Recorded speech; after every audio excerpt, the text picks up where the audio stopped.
What's going on, guys? Welcome back to WWE Network and Chill, where I, Graham G.S. and Matthews, break down all the original content I watch on the WWE Network as well as on the USA Network, as today we're talking Season 2, Episode 4 of the Straight Up Steve Austin Show, featuring on this episode, Brett Favre, Pro Football Hall of Famer.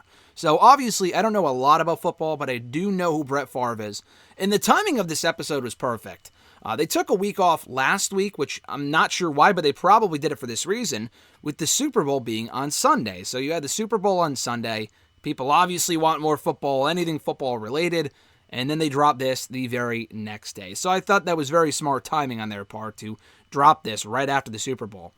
And I also really like, as I've said before, how at the beginning of every episode, they give you a quick recap as to who the guest is, what they're all about, what they're famous for, why they're so important, why Steve is having them on the show. So, again, I know who Brett Favre is. I know he's a football player. What I didn't know, though, was that he was coached by his own father in high school, which I thought was cool, and they go into more detail about that in a moment.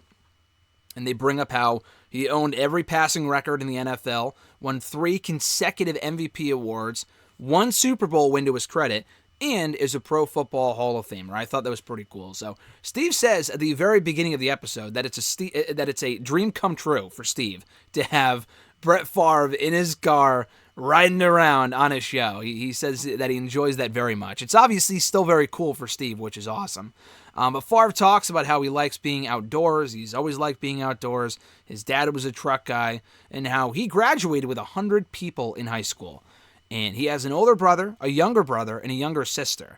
No, I'm not sure if I think him and maybe both of his brothers, if not just one of them, I don't remember. But he did play for his father in high school. His dad, like I just said, was the coach of the high school football team. So he actually played quarterback for his dad. And obviously, like any son, he didn't like getting chewed out, especially in front of his teammates or his friends, whatever.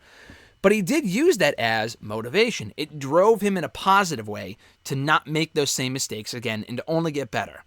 He also talks about how he met his wife in high school, his current wife, didn't get married at that point, but I don't know if it was in high school or probably met her earlier than that, because he was like, oh yeah, we used to, she was very good at sports, and my favorite thing about school was recess, and she would always be very athletic during recess, blah, blah, blah. So you don't have recess in middle school or high school, so he's probably known her his entire life, which is cool.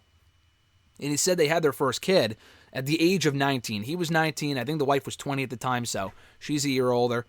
But yeah, he said that he wasn't in a good place when he won the Super Bowl back in the mid-90s, I believe.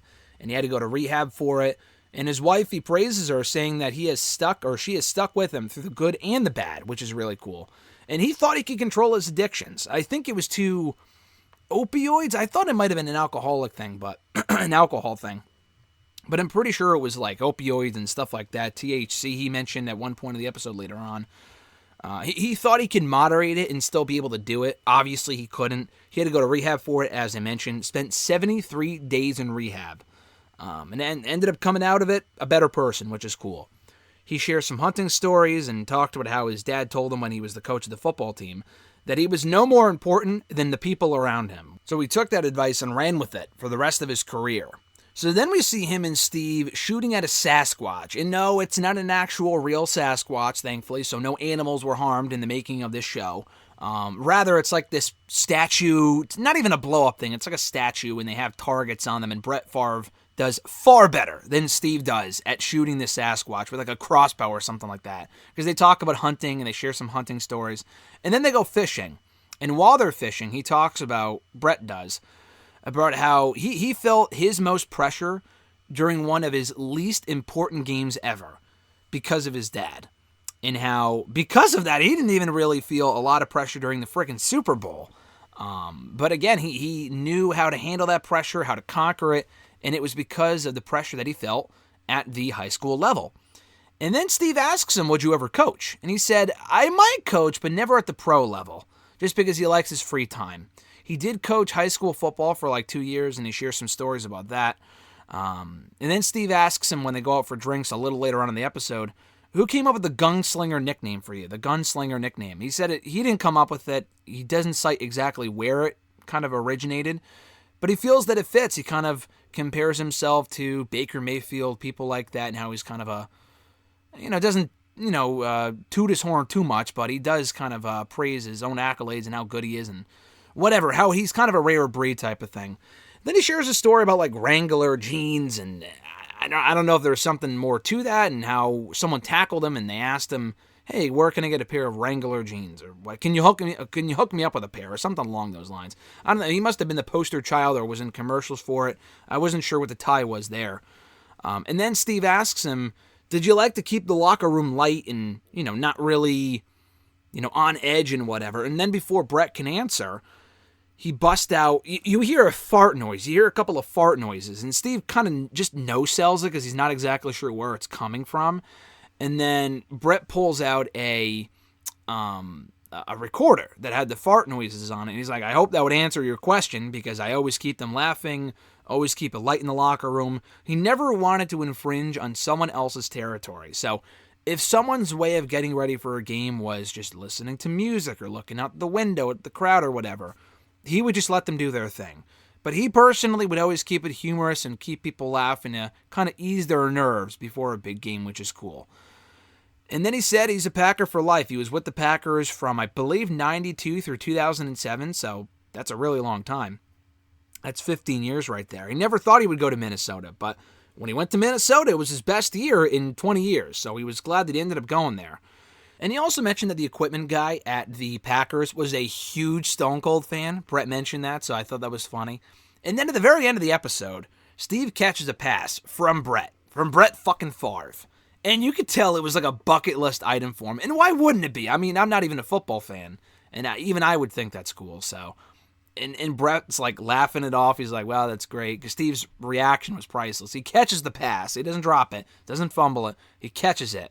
Just spikes it right on the ground and says, oh, hell yeah, in classic Stone Cold fashion. So that was really cool. But yeah, this was a good episode. Learned a lot about Brett Favre. If you're not a big Brett Favre fan, I hear he's pretty polarizing in the football world.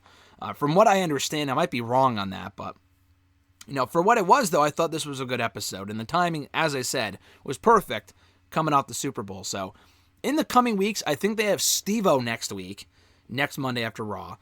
And then they have, in 2 weeks, I forgot his name. I think his name might be, not Brett, maybe Bert Kesher. He's on the Go Big Show or whatever it is.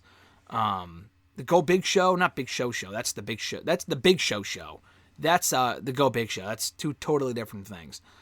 But yeah. So I think he's coming up in 2 weeks. Brett Kutcher or whatever, not Ashton Kutcher. He's another comedian and he's on the Go Big Show. And next week is Steve-O. And then in 3 weeks, the season finale must be Charlotte Flair because I'm not sure who else is on the show. But I know they haven't done the Charlotte episode yet, and I didn't see her lined up for the next 2 weeks, so that she must be coming up in early March. But yeah, check this out right now. You can either check it out on the USA Network or on their website, usanetwork.com or whatever, for the full episode so far in Season 2. Be sure to like this video, drop a comment, share the video, and subscribe to the channel for more daily content. Be sure to hit the bell button as well to be notified every time a new video goes up. And again, be sure to subscribe. We are very, very close to 5,000 subscribers. Very close. So if you're already subscribed, spread the word. Please get our numbers up. I would appreciate it. As I mentioned, videos every single day. And then also on Friday, if you're a wrestling fan listening to this, which I assume some of you are, considering this is a wrestling channel after all, we do have an interview with the current NXT champion Finn Balor coming up on Friday. Now, the only way to be notified about that is to subscribe and to be hitting that bell button to be notified when that video goes up first thing on Friday morning. So, again, if you're not already subscribed, you're definitely missing out. Definitely do so right now. Have a great one, guys. Enjoy the rest of your week. I'm Graham G.S. Matthews, and I'll catch your ass down the road.